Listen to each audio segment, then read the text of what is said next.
కురుక్షేత్ర రణభూమి నుండి కృష్ణుడు తన స్వస్థలమైన ద్వారకకు తిరిగి వస్తున్నాడు. కాని కృష్ణుడి మనస్సులో మాత్రం అలజడి లేదు. కేవలం తన వారిని చూడాలనే ఆరాటం ఉంది. ఆకాశంలో మేఘాలు కృష్ణుడి రాకను ఆహ్వానిస్తున్నట్లుగా రంగులు మారుతున్నాయి. కావలివారు పాంచజన్యం శంఖధ్వనిని విన్నారు. అది కృష్ణుడి రాకకు సంకేతం. నగరం మొత్తం ఒక్కసారిగా మేల్కొన్నట్లుగా అయ్యింది. ప్రజలు తమ పనులను ఆపి తమ ప్రియతమ నాయకుడిని చూడటానికి సిద్ధమవుతున్నారు. నగర ద్వారం వద్ద కృష్ణుడిని ఆహ్వానించడానికి నగరమంతా ఎదురుచూస్తోంది. అక్కడ మైత్రా అనే వృద్ధుడు కృష్ణుడి కోసం పూలమాలతో వేచి ఉన్నాడు. కృష్ణుడు వెంటనే మైత్రను ఆలింగనం చేసుకున్నాడు. ఒక దేవుడిలా కాకుండా చాలా కాలం తర్వాత ఇంటికి వచ్చిన కొడుకులా ఆయన ప్రవర్తించాడు. కృష్ణుడు మెల్లగా వీధులగుండా నడుస్తుంటే ప్రజలు ఆయన చుట్టూ చేరారు. హేమ్ అనే నేతగాడు తాను తయారుచేసిన ఒక పట్టు వస్త్రాన్ని కృష్ణుడికి చూపించాడు.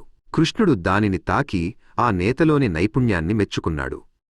అక్కడ అధికారపు ఆడంబరాలు లేవు. కేవలం ఒక కళాకారుడికి, ఆ కళను ప్రేమించే వ్యక్తికి మధ్య ఉన్న అనుబంధం మాత్రమే ఉంది. సాయంత్రం వేళ కృష్ణుడు సముద్ర తీరానికి వెళ్లాడు.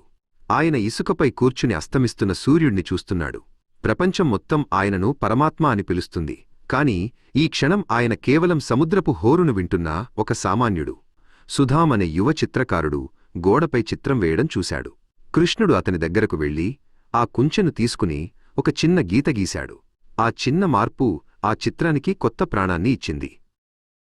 సుధామ్ ఆశ్చర్యంతో కృష్ణుడివైపు చూశాడు. దేవుడు స్వయంగా తనతో కలిసి పనిచేయడం అతనికి నమ్మశక్యంగా లేదు. అంతఃపురంలో రుక్మిణీదేవి కృష్ణుడి కోసం వేచి ఉంది. వారు కలిసి కూర్చుని సామాన్యమైన భోజనం చేస్తున్నారు. కృష్ణుడు తన ప్రయాణ విశేషాలను ఆమెకు వివరిస్తుంటే ఆమె ఎంతో శ్రద్ధగా వింటోంది. వారి మధ్య ఉన్న ప్రేమ అత్యంత పవిత్రంగా, నిగూఢంగా కనిపిస్తోంది. గ్రామీణ ప్రాంతం నుండి వచ్చిన వ్రిజ్ అనే రైతు తన పొలం సమస్యల గురించి కృష్ణుడితో చెప్పుకోవడానికి వచ్చాడు. కృష్ణుడతనికి రాజ్యాంగపరమైన పరిష్కారాలు కాకుండా ఒక స్నేహితుడిలా ధైర్యాన్నిచ్చాడు.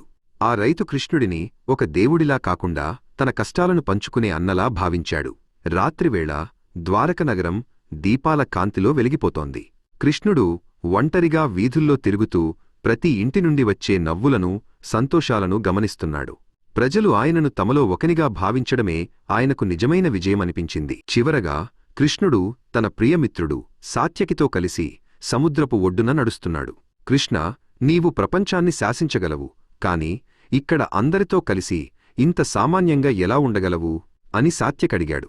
కృష్ణుడు నవ్వి, ప్రేమ ఎక్కడ ఉందో అక్కడ నేను సామాన్యుడినే అన్నాడు. ద్వారక ప్రజల ప్రేమలో కృష్ణుడు దైవత్వాన్ని దాటి మానవత్వాన్ని చూశాడు.